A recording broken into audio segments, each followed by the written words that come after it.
Hey guys, what's going on? It's Eli, back with another review video, and of course, continuing on with the Halloweenish reviews on the weekdays. Two more left. Only two more left. We've come down to two more, so yeah. So that's right.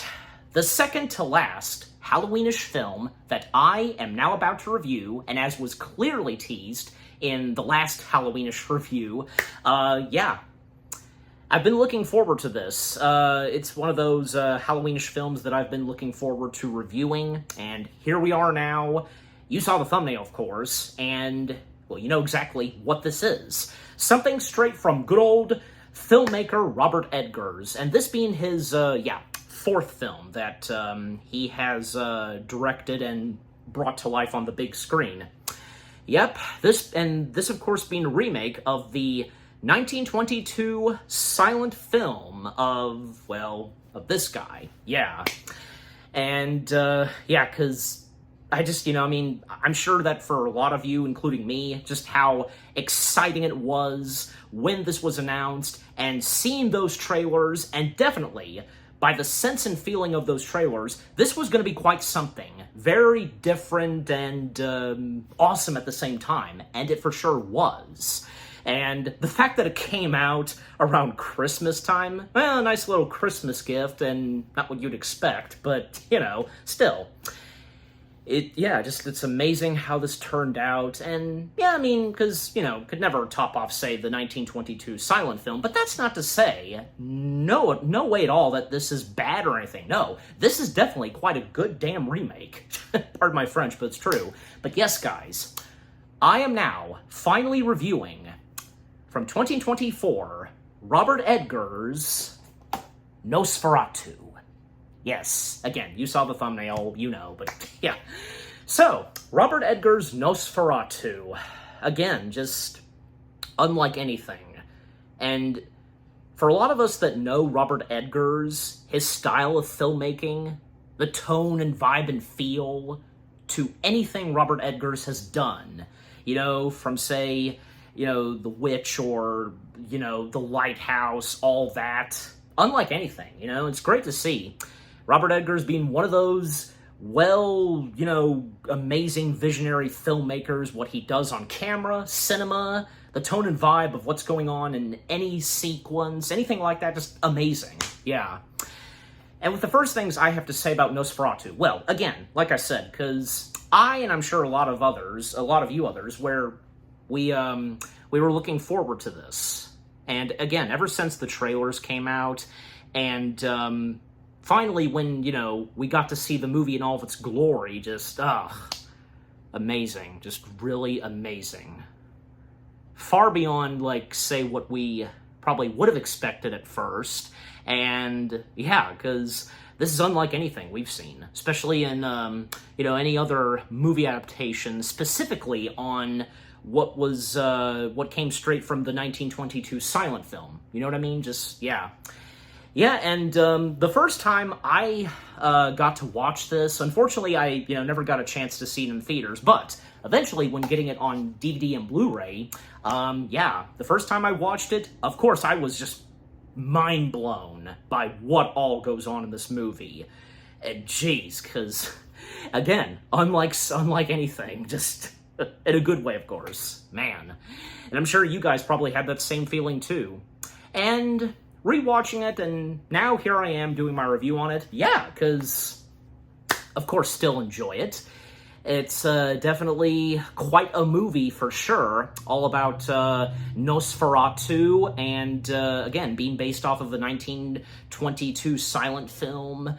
Obviously, I'm sure you guys have probably seen this first, and, before that, but yeah. And just how quite different they are to one another with its tone and vibes, and the horror to it, especially. Oh, yeah, because the horror in this, compared to the 1922 film, quite different. Oh, yeah, that's for sure. you know, and with the stunning, just intenseful moments, and oh my gosh, you know, great acting from the cast members that are part of this. Oh yeah, until I talk about them, once I, you know, talk/break down the film itself.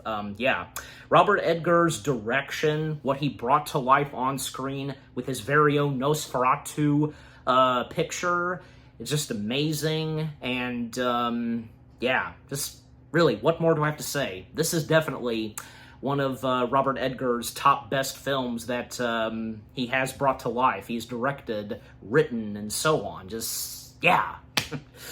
Okay, so, with the first things I've had to say about Robert Edgar's Nosferatu now out of the way, now, as always, for me, read the description / the story.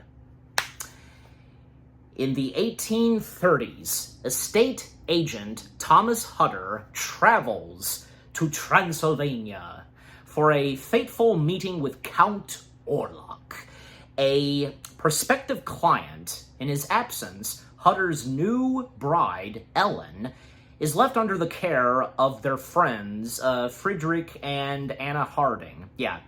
Plagued by horrific visions and increasing sense of dread, Ellen soon encounters an evil force that's far beyond her control. Okay. Now, with reading the description / the story out of the way, let us now dive in / break down the film itself. We shall begin. Well, already, because the movie does not waste any time to bring us such a chilling, intenseful moment where, literally, our first character we see, and in the many of the posters of the movie, the Blu-ray cover, and also on account of the green screen backdrop, Ellen Hutter herself being played by the lovely, talented Lily Rose Depp. Oh yeah, daughter of Johnny Depp. Need I say? But you know that by now. Anyways, yeah, because Ellen just, we see her and, like, making contact with this demonic, you know, being, just, like, yeah, something that's not good, you know, demonic evil being and such, and, you know, come to me and all that, and, if it's not obvious already, because whom she's getting in contact with is, well, of course, Count Orlok, yeah, and just at times through this movie, and up until we get to see a lot more of Count Orlok, physically see him, you know, right there in the flesh, just, yeah, the shadowy shapes of his hands and his appearance of his body and such, and sometimes hearing his voice, it's just amazing.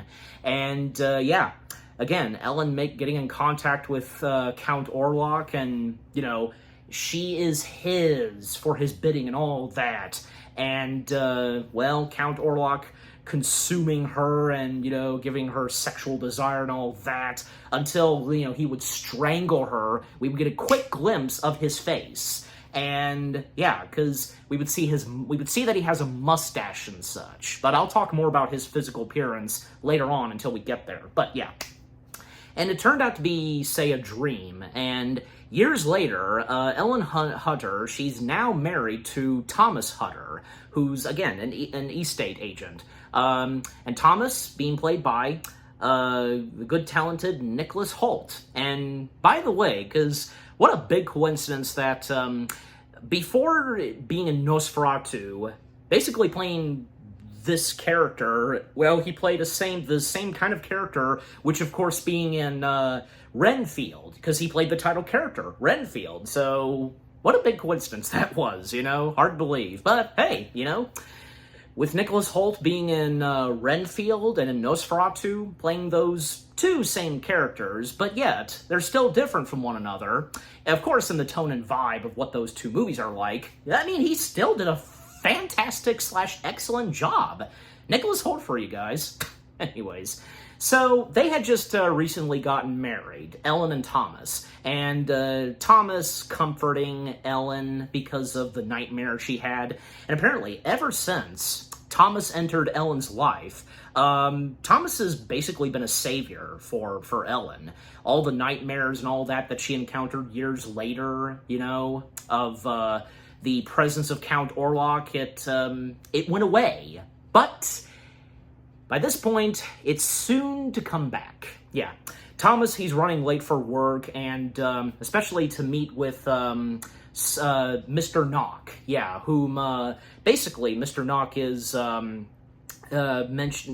tells Thomas about someone whom wants to purchase an old house in Germany. Just so happens where, Thomas and Ellen reside at. A part of Germany, which being Westburg, Weisburg, I think that's the correct way of saying it.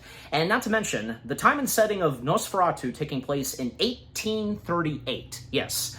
And, and Mr. Knock, being played by Simon McBurney. Yeah, that's his name. That is how his last name's pronounced, yeah. Apparently, because, Whom wants to acquire this old house in Weisburg, is someone from Transylvania by the name of Count Orlok.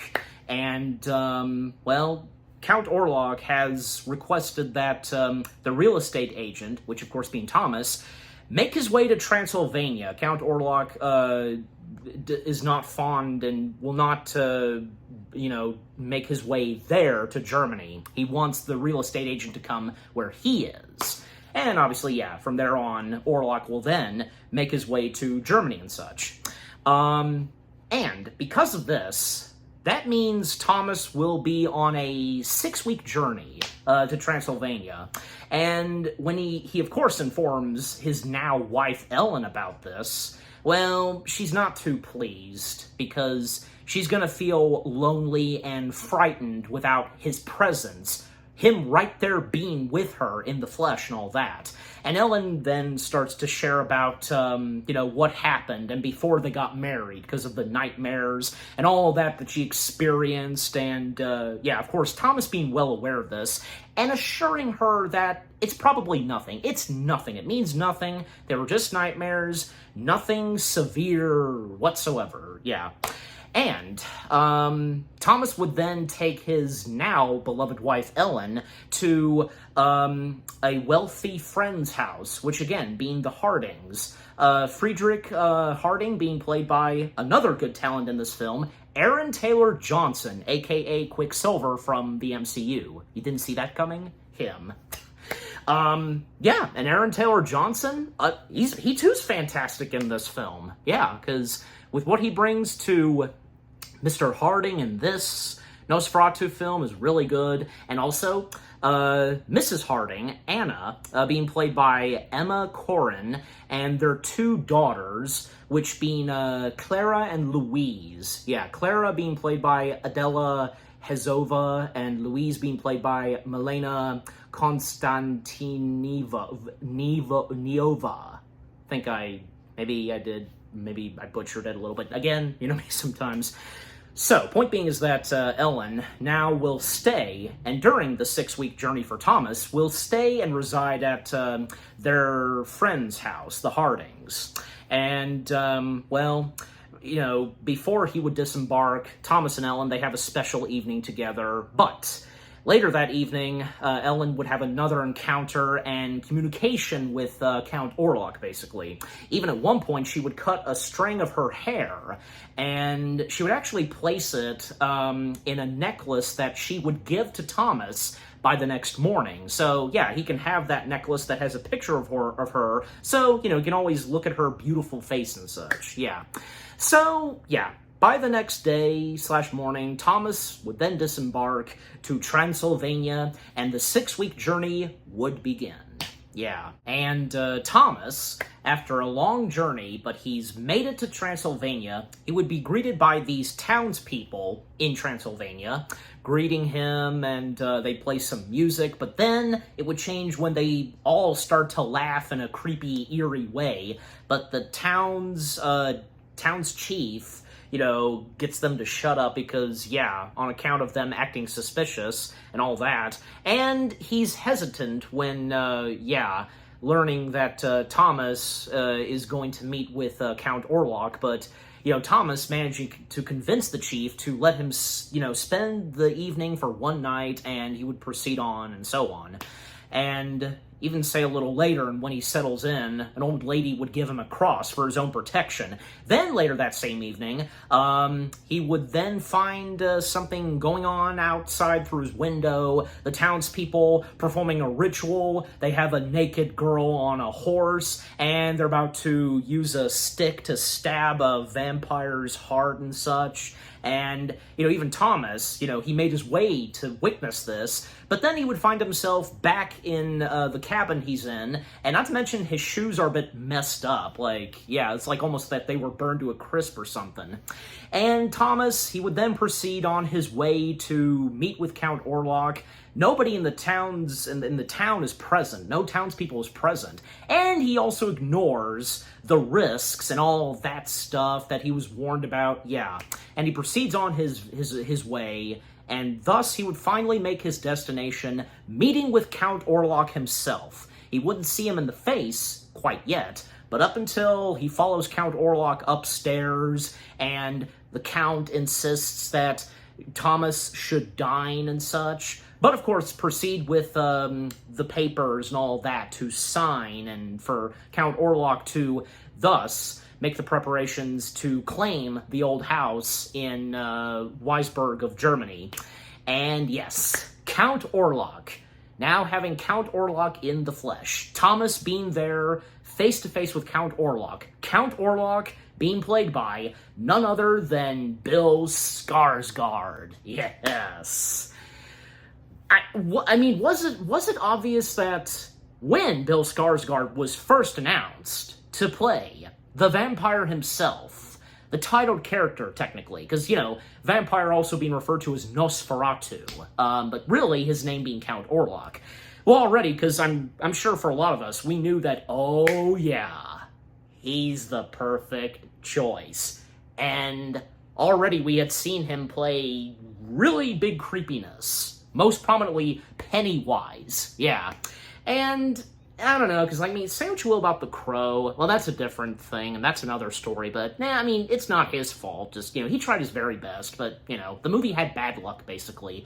But anyways, not to mention that, for a while, I was definitely noticing this, and I'm sure the same goes for a lot of you. You realize that, there had been no images, public images, footage whatsoever of seeing him face-to-face, in the full getup, and seeing his face, Bill Skarsgård as Count Orlok. They were definitely keeping that top secret for a while, and obviously, until the movie itself came out in theaters, that's when the audience, we, got to see Bill Skarsgård in all of his glory, in that getup, in that creepy makeup, all that, and with a mustache, yeah. Yeah, and, not a lot of films based off of Dracula, where we have Dracula sporting a mustache. There had only been, say, one or two before this. Yeah. And where, in those, it had the word Dracula in the title. But, yeah.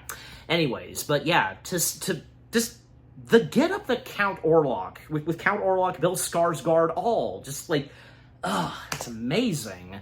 Nice detail, and with the wardrobe he's wearing, because he was obviously, someone that sailed the seas and such. Not to mention that deep voice he has, which being a deep, guttural, and raspy baritone voice that he has, and which, by the way, because I'm reading it right here, that he developed that voice by working with an opera singer to lower his voice significantly, and practicing vocal exercises and all that.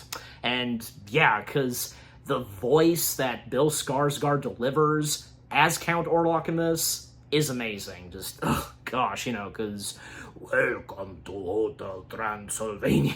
But, just to say something, because welcome to my castle and all that. Oh, man, because I don't think I would even do it great as say he would. I'm just saying, because, yeah.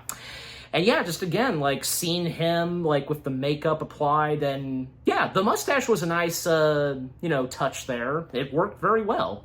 But, just overall, Bill Skarsgård, his performance as Count Orlok in Robert Eggers' Nosferatu couldn't have picked anyone better than, say, Bill Skarsgård. Definitely, he was the perfect choice, and ever since, he showed to the audience before that he can really pull off the creepiness. You know, ever since he was Pennywise, now to this, oh yeah. Good old Bill Skarsgård. We love you, buddy, because, yeah, you really did a fantastic job with this performance of Count Orlok. Okay, but back on point, because, yeah, with Thomas now about to dine and such, by the Count's request, well, Thomas would bring up to Count Orlok about those rumors he had been hearing and such, obviously on account of Count Orlok, but, you know, Count Orlok saying, his response is that, yeah, he dismisses them for mere suspicion, all that kind of stuff, you know, that, you know, it's just nonsense, false, etc. And at one point, while he's slicing some bread, he accidentally stabs one of his fingers, like his thumb and such. And Count Orlok, of course, being drawn by the scent of blood, and Count Orlok would then attend and help with Thomas's wounds. And Thomas, he would then start to suspect something from Orlok, which turns out, of course, to be true, but it's too late when, yeah, Orlok shows what he's really like, and thus is approaching Thomas, and, you know, because, like, we don't hear him screaming, but we can see that look on his face. And by the next day, and when we come back to Ellen, still with the Hardings, well, Ellen at one point mentions to her friend Anna that there will be a danger coming to Germany, but Anna dismisses this, and probably it's all in her head, you know, on account of the nightmares and such she's had. Not to mention that Miss Harding is pregnant with hers and her husband's third child, a boy, yeah. And even say at one point they hear Ellen screaming, and yeah, because she's right where the water is, and golly, because being possessed and all that, because, you know, at times she would be in another realm. But coming back to Transylvania, Thomas, he would awaken, and yeah, because last time we saw him was when Orlok was approaching him and he started to scream. And, well, there's no sign of Count Orlok or anything whatsoever, but that is until, say, later that evening, he would once again be with Count Orlok, and apparently still, you know, unconscious and just can't remember what the heck happened last night, because, yeah, at one point Orlok would have Thomas sign, you know, his name on a different paper and such, and, yeah, Thomas really doesn't suspect anything. And then Orlok would reward Thomas by giving him some gold in a little bag. And even Orlok would take the locket, the necklace and such, that contains the picture of Thomas's wife, Ellen. And Orlok being aware that Thomas just got married and such. And yeah, and he would steal the locket from Thomas and insist that Thomas stay, you know, in the castle and all that, because Thomas, when he thinks that, yeah, all is taken care of, the papers have been signed, Orlok will soon make his way to Germany, well, yeah, he would like to proceed on leaving and heading back to Germany, but the Count denies this and insists that he stay here, and on account of it being cold and all that, and, you know, that he's not feeling too well. And Thomas's attempt to try to leave and escape the castle is, unfortunately for him, not possible, because everywhere he's going to, and that we see, yeah, they're all locked up and such. But that is until at one point, and during the daytime, he would encounter and discover a coffin where Count Orlok resides in. Yeah, because vampires not coming out in the daytime, and they stay in their coffins. And by opening it, he discovers Count Orlok in there. And attempting to do so, Thomas, he was about to murder Count Orlok. But Count Orlok, he woke up, like a little quick jump scare. I'm sure for anybody who saw this in theaters, they got that jump scare.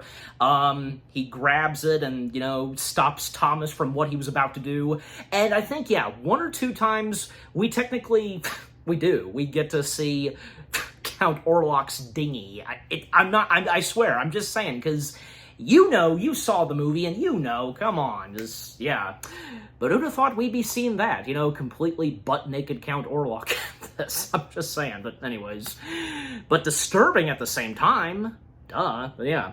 So Thomas, fleeing, and not to mention, Orlok's got his minions on his tail, because his servants and such, whom are wolves, and yeah, he manages to outmaneuver them, close a door on them and such, yeah.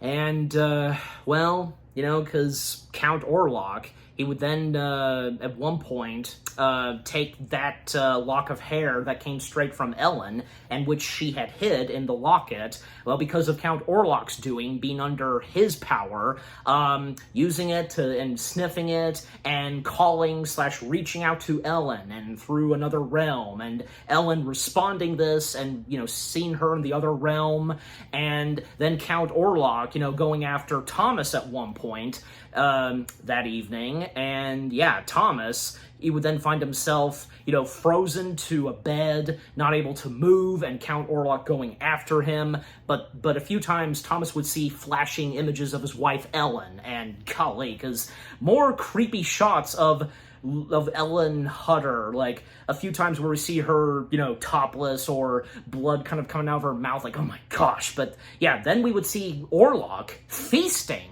on Hutter, and even say at one point, Hutter would discover that he's got a few vampire marks on his chest, yeah.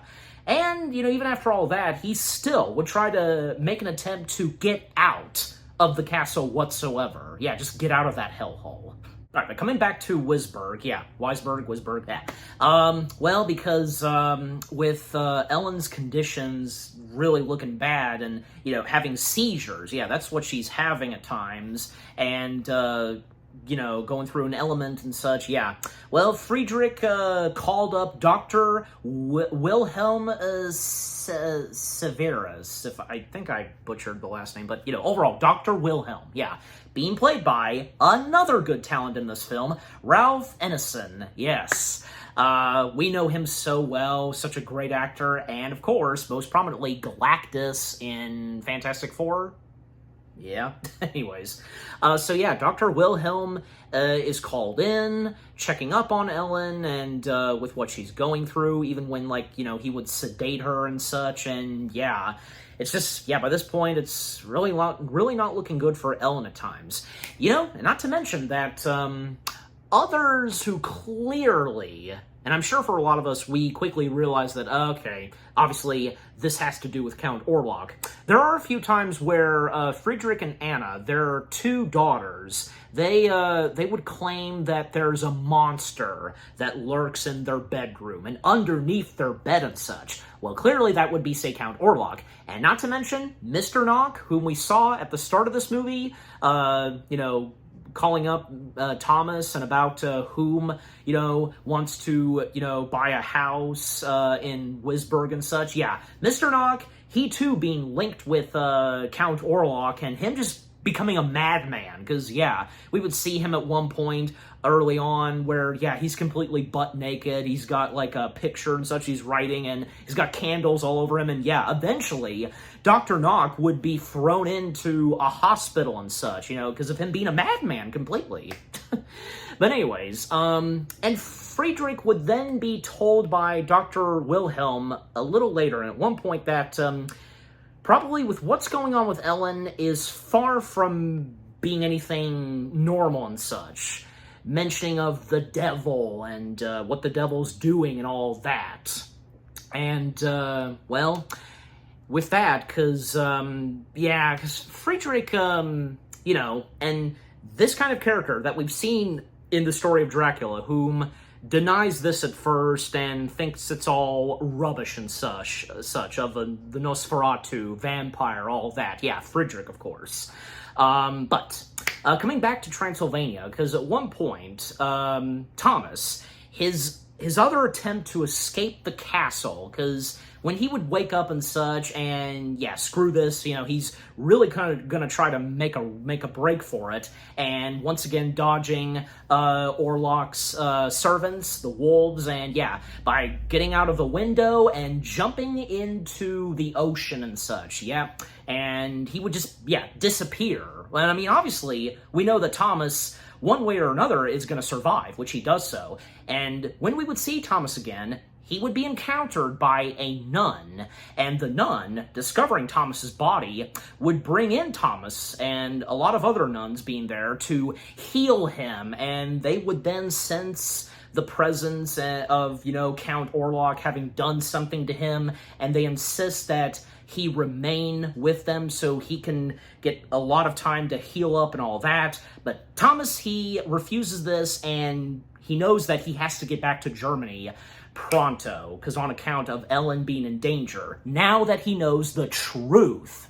Yeah, and because he would do so, taking a horse, and by going on a horse, making it all the way back to Germany, even if it has to take him on foot to go back to Germany. But no, still managed to get there, back to Germany, while riding on a horse. But yeah, but he knew exactly what he had to do, no matter what it took for him to get back to his wife. But not only is Thomas making his way back to Germany, at the same time, so is Orlok. Yep, by this point, Orlok has boarded a boat in a crate and in his coffin with grave dirt and with infested rats inside. Yeah, and it's obvious that those crewmen and the captain, they are pretty much doomed by this point, and when it happens on them. And coming back to the characters of Dr. Wilhelm and Friedrich, well,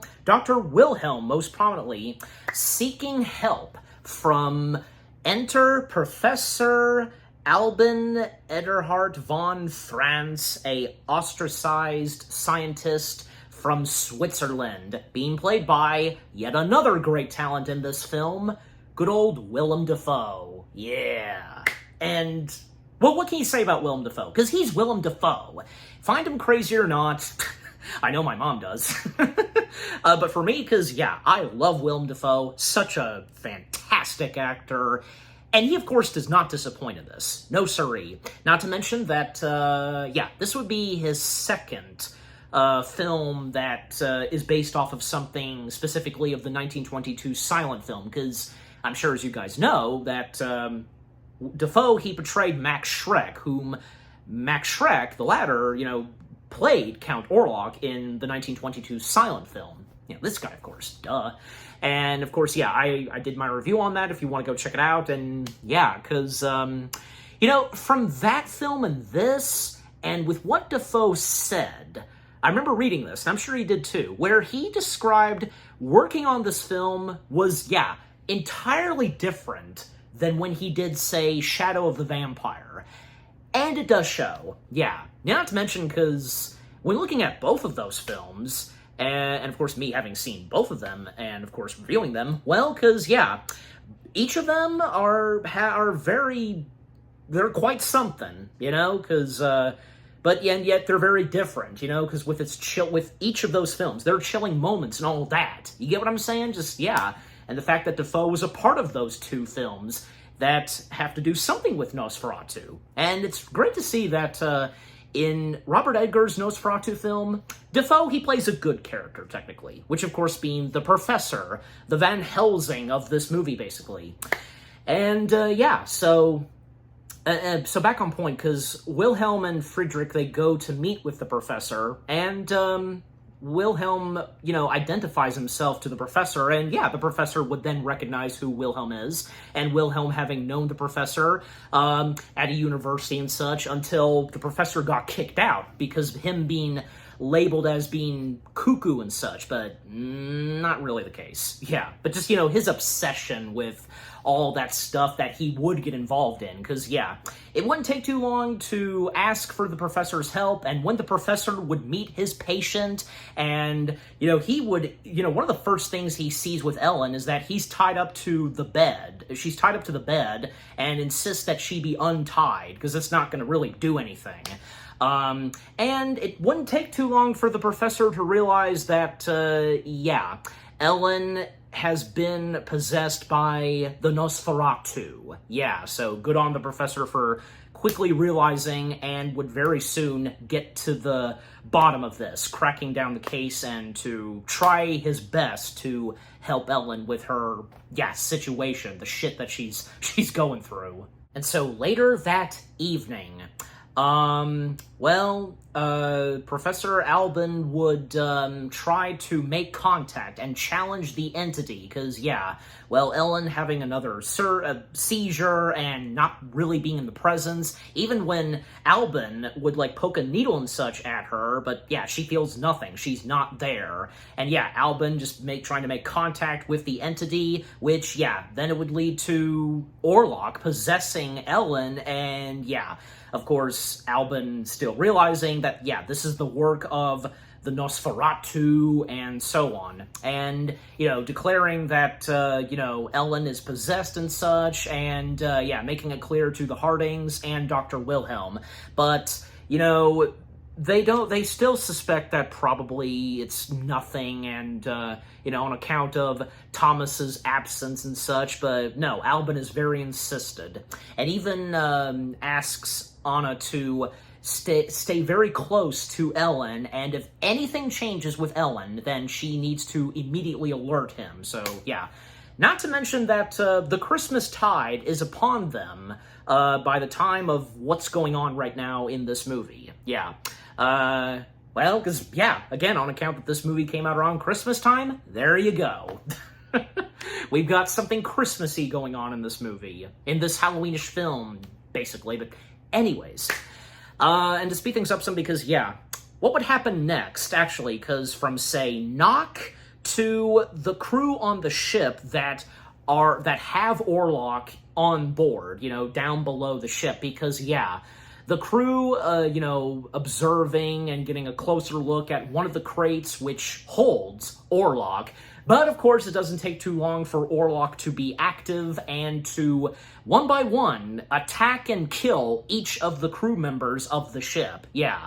And, of course, eventually, by the time the ship would make its destination to Germany, to Weisberg, that's when there would be nobody left on the ship, and it would be a complete wreck, And Nock, because, I didn't talk about Nock that much, because moments that we get of Nock, even when, say, Dr. Wilhelm is brought in to observe Nock, and golly, because knowing the character of Nock, he's, technically the Renfield of Nosferatu, because, Nock just having killed and feast on a couple of live animals, like a few rats, and biting off the head of a pigeon. Oh, jeez. Gruesome. Dr. Wilhelm really had no reaction to that, but he took it very well and such, but But man, when Nock would make his attempt to, break free from the one part of the hospital down below that looks more of like a dungeon and such, he would kill one of the guards and he would make a run for it. He's now loose, a madman is loose, and will soon meet with his master at the old house that Orlok has now purchased in Germany. And by this point, Ellen now senses the presence that Thomas, her beloved Thomas, has in fact returned to Weisberg, Germany.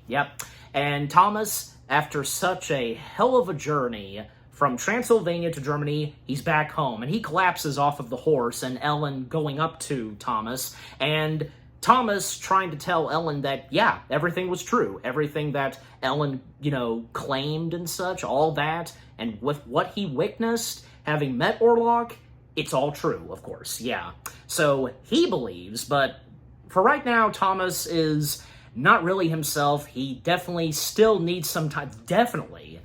And after refusing to get some rest, he insisted on making that long journey back to Germany. He definitely needs to rest up some.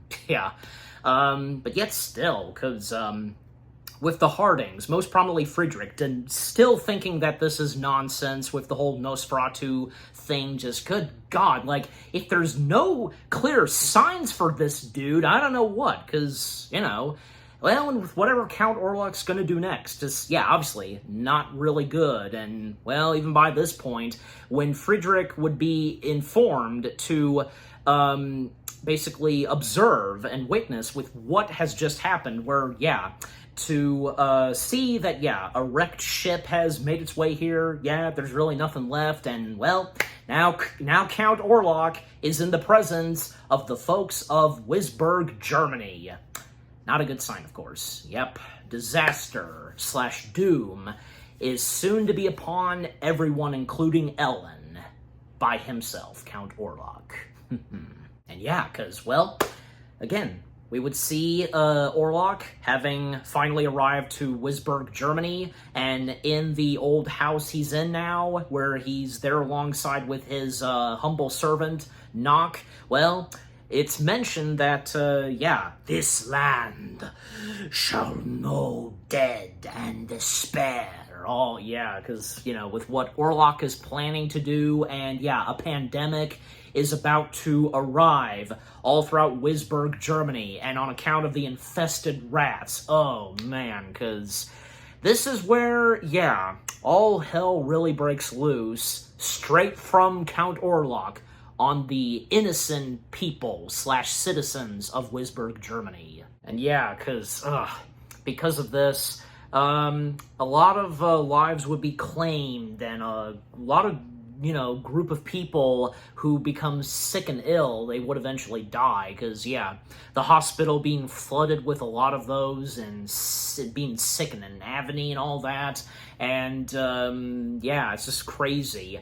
And, you know, Ellen, she's doing fine by this point, good thing for now, because, yeah, and staying by her beloved Thomas's side until he gets better, and, Professor Albin and Dr. Wilhelm, you know, analyzing one of the bodies from the wrecked ghostly ship and such, you know, and, you know, by realizing that this is something no ordinary, you know, from this deceased body, and on account of Count Orlok, of course. And at one point, Albin, being aware of Nock, he insists on meeting with Nock, and maybe Albin will get some answers from Nock, but it's discovered that, yeah, he had escaped and such.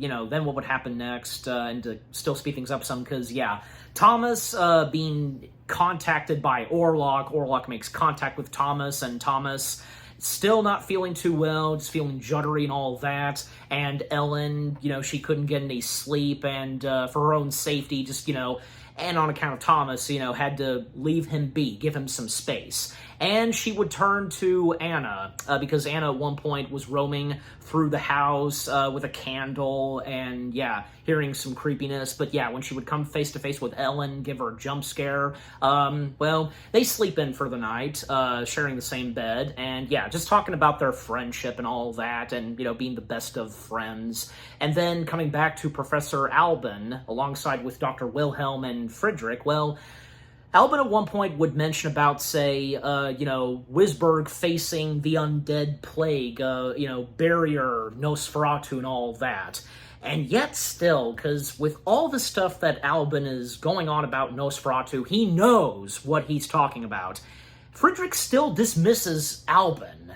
He wants nothing to hear. He does not want to hear any of this. Like, he's afraid to face the truth on what's going on in Wisburg. And, yeah, but still, by this point, with what's happened in Wisburg, with what Count Orlok has unleashed so far, if that's still not enough for Friedrich, then I don't know what, because, yeah, dude, you gotta wake up and face the truth on what's really going on. You're too scared? Well, you know, he couldn't help himself anyways. But boy, what would come next for poor Mr. Harding, let me tell you. Yeah, we're getting there very soon. Okay, and coming back to Ellen, because, well, she would wake up at one point to the presence of Orlok once again. And this time, Ellen, she tries to stand up, and by confronting Orlok and such, because she wants no more of what Orlok is doing, tormenting her and all that, and the chaos that Orlok has now brought into Wisborg and such, yeah. And even when Orlok, mentions to Ellen about what Thomas did, convincing Thomas. Thomas had no idea, because he had written his name on this mysterious paper. Like, Thomas did not suspect anything of this paper that Orlok, as I said earlier, had him sign, basically writing for divorce and such between Thomas and Ellen, basically. Ugh. But, Ellen will not listen to Orlok's lies. You even say, Orlok also mentions about the bag of gold he gave to Thomas, but Ellen, she won't listen whatsoever. No, sorry. But Orlok then just being, terrifying and, threatening that he's going to murder Thomas and such. And, because, again, just Ellen just not wanting to do anything else with Orlok, being under his control, the whole love thing they have, which, of course, there never has been, and ever since, of course, with Thomas stepping in her life. But when she would wake up, she would find that Orlok placed a couple of infested rats on top of Anna. Anna is off to the side of the bed. She's on the floor with rats around her. One of her boobs is exposed, and Ellen letting out this gut-wrenching scream, the horrific sight of what's happened to her dear friend Anna. And the epidemic, it's gotten more worse, and pretty much by this point, Wisberg now going, in full-time quarantine and such. And, because it's just gotten worse and worse by the minute/day. Not to mention that Orlok did mention this to Ellen at one point, that she only has 3 nights. The first night was up and over. Now she only has 2 nights left. Oh boy. Or else, because, more disaster will strike, and, well, on account that Orlok threatened to kill Thomas if she doesn't obey and all that. And with how worse this has gotten, and still with Professor Albin still on the case, doing whatever he can to solve this, Friedrich, by this point, still denying of, say, a demon being the cause of all this, he puts the blame on Ellen and Thomas. Jeez Louise, dude, why? Because these are your longtime friends, and you do this to them? That's wrong. That's a dick move, honestly, from you. But, at the same time, the frustration and upsetment that's going through the entirety of Friedrich, especially on account of what had just happened to his beloved wife, Anna, it's understandable, but still, not really acceptable and such, not right. And, well, Ellen, she gets pissed by what Friedrich says to her, him, blaming this on them and all that. And he insists that her and Thomas, they disembark Wisborg once and for all, because, they take what he thinks they've done to go with them and such. But nope, that's still not the case. That did not come from them.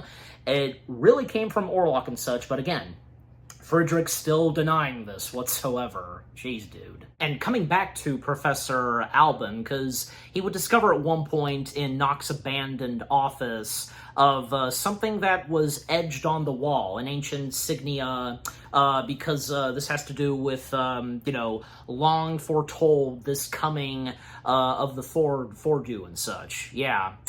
Which, again, because we did see something of that earlier on account of Nock, where he was completely butt naked and candles around him. So he was clearly doing something in his office, and with what later on Professor Albin would discover, oh yeah. And then coming back to Ellen and Thomas, well, Thomas, still feeling under the weather.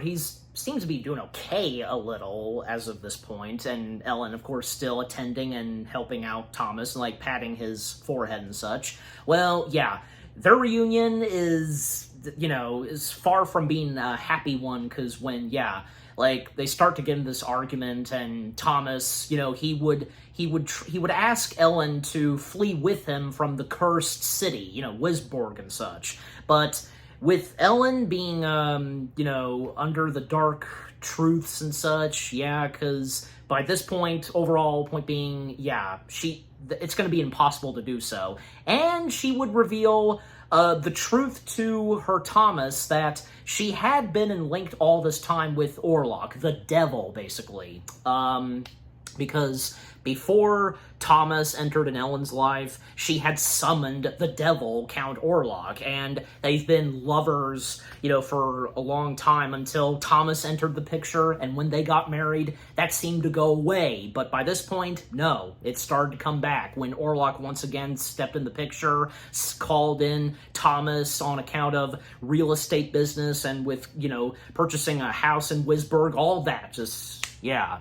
Even when it would come to say, when Orlok, had Thomas write on those papers and Ellen, being, accusing Thomas of what he did and all that. And it just starts to get more intense up to when she's, struggling and ripping part of her dress and, oh gosh, and then an iconic moment right here. Don't you think it's one of those? It's one of these iconic moments from this movie where, golly, Lily Rose Depp. To talk more about Lily Rose Depp, because her performance as Ellen, when of course Ellen is herself, just normal, sweet, loving Ellen, I mean, yeah, she's great, but man, when Ellen gets possessed in another realm, whatever happens to her, oh my gosh, it's bravo, Lily Rose Depp, bravo. Am I right? Just, yeah. Up to here where we see that her eyes are rolled up, just like, oh, golly, just, you know exactly what I'm talking about. Oh, just so chilling and so good.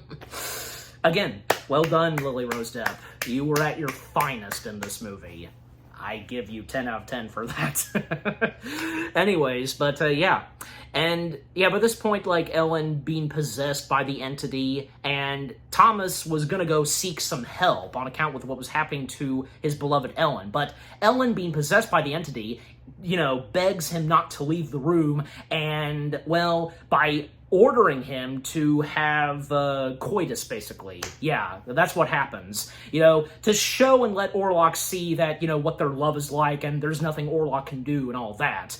So, yeah, we get a little quick sex scene, technically, between Thomas and Ellen, maybe possibly to try to fight off Orlok, but, well, I mean, of course, that doesn't really do anything, and just, yeah. Golly, that sequence, as it starts to build up, the intensity between Thomas and most prominently Ellen, just, ugh. So intense, but such a masterpiece of a sequence. Just, when you think so, I don't think I'm wrong.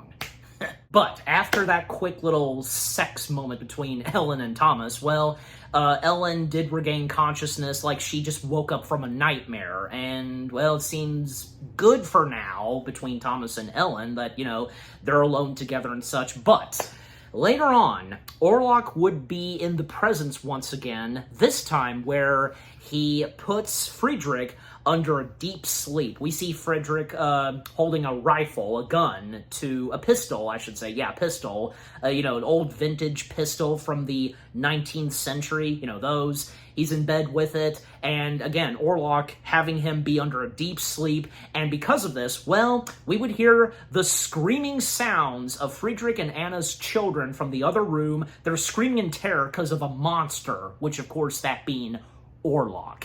And Anna, being the only one that awakens, is unable to wake up her beloved Friedrich, because again, being under a deep sleep of Count Orlok, yeah, Orlok demanding him to not wake up for the evening, and yeah, Anna, she's the only one that, again, is awake, and yeah, she's the only one that's has to go in and see, and yeah, seeing the horrific sight of both their daughters being munched by Orlok, feasting on them and dropping them to the floor. They're dead cold, just, yeah. That's a shame. And yeah, that's the end of those two daughters, yeah. And then, well, of course, doesn't take too long for Orlok to then go straight for Anna.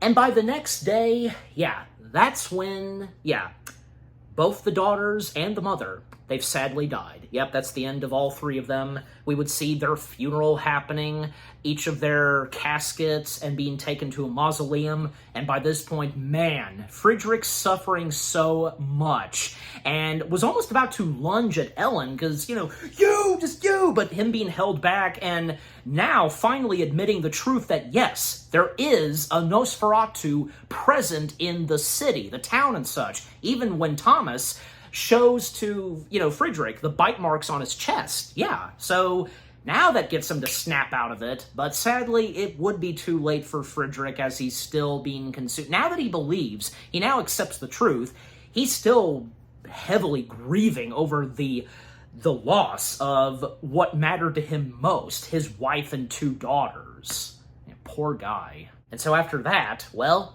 what would happen next is, well, by this point, the professor, he proposes an expedition to finally take down Count Orlok whatsoever. He, Thomas, and Dr. Wilhelm, they participate, and Friedrich technically, but yeah. And for her own safety, Ellen, she will remain in hers and Thomas's chambers.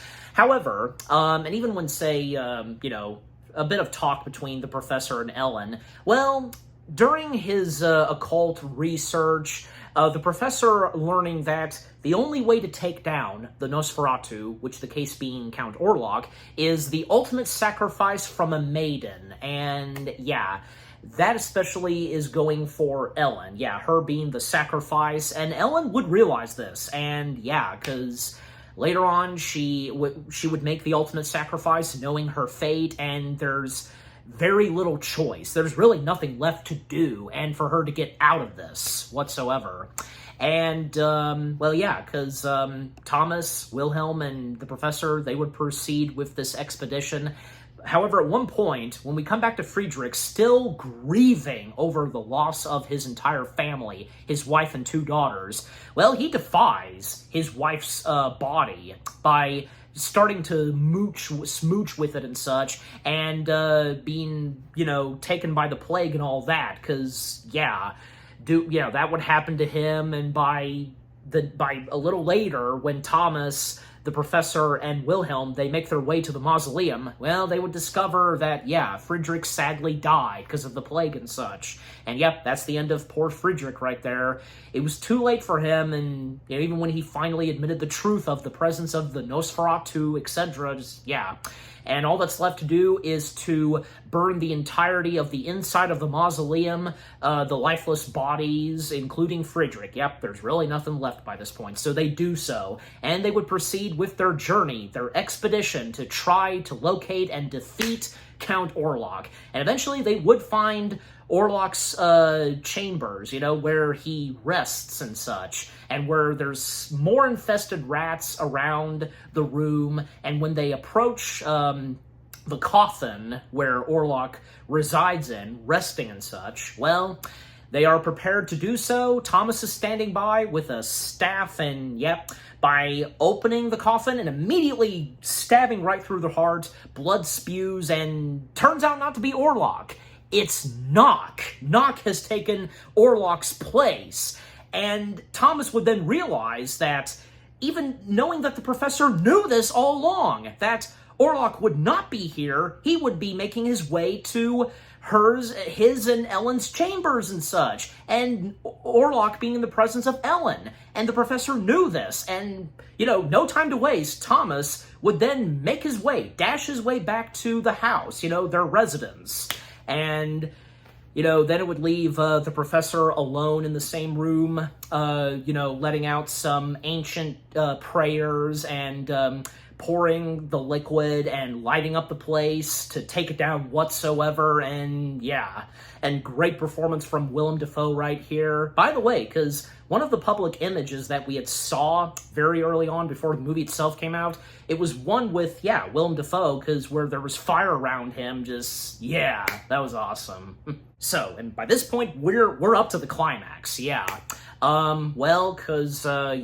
back at the manor, the chambers of Thomas and Ellen, well, Orlok, by this point, has made his presence. Ellen summoned Orlok, and, she put on a bride getup and, accepting some dark vows, from Orlok, and thus, she is his for his own pleas and all that. And that's when they would both become butt naked, and he would consume her, feast on her, and because upon her, while they consumed their unholy union, and golly, because seeing the rest of the practical body makeup on Bill Skarsgård, just, oh my gosh, because looking on the back of him and all of that, just very decrepit and all, just, oh god. Disturbing, but really good makeup and such. Yeah, that was implied on, Bill Skarsgård. And then, as dawn breaks, the sun is about to rise. Well, yeah, Ellen, she had been keeping Orlok very busy and, well, keeping him distracted and such, but until the crow of a cock happens, and that was mentioned a good chunk of times in this film with, yeah, the mentioning of the crow of a cock. In other words, rooster and such. Yeah, because rooster can sometimes be referred to as cock, okay? Maybe some of you knew that, but just, yeah, cock is also a rooster. And because of this, well, something happens to Orlok with his immortal flesh and such, and, well, on account of that, he's right in front of sunlight, and, yep, vampires like him just being, every vampire basically, being allergic to the sunlight, and yeah, because Ellen holding on to Orlok and just,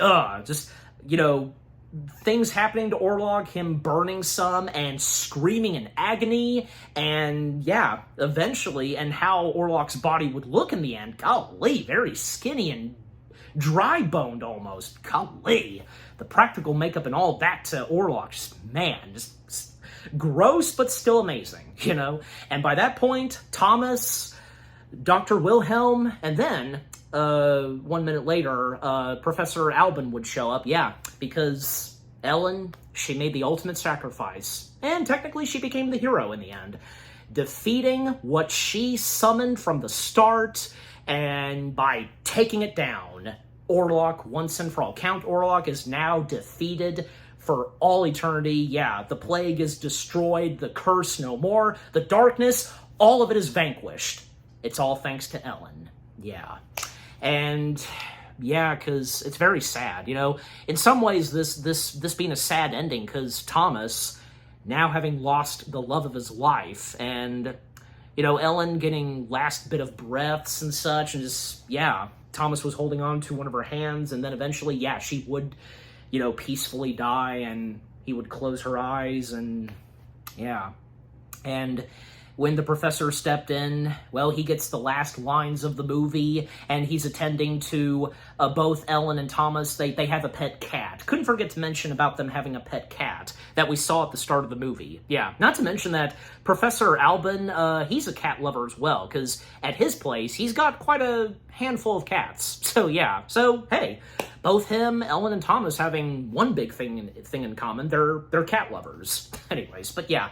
But the final lines that we get from Professor Albin, just, man, what a hell of a way for this movie to end off. Well, and just like how, the 1922 silent film ended off, where, yeah, because, how Orlok was defeated, Ellen, she met her demise and all that, being the sacrifice and all that, to Orlok, just, yeah, just amazing. Just, oh my gosh, just how this movie ends off, I tell ya, quite something, literally.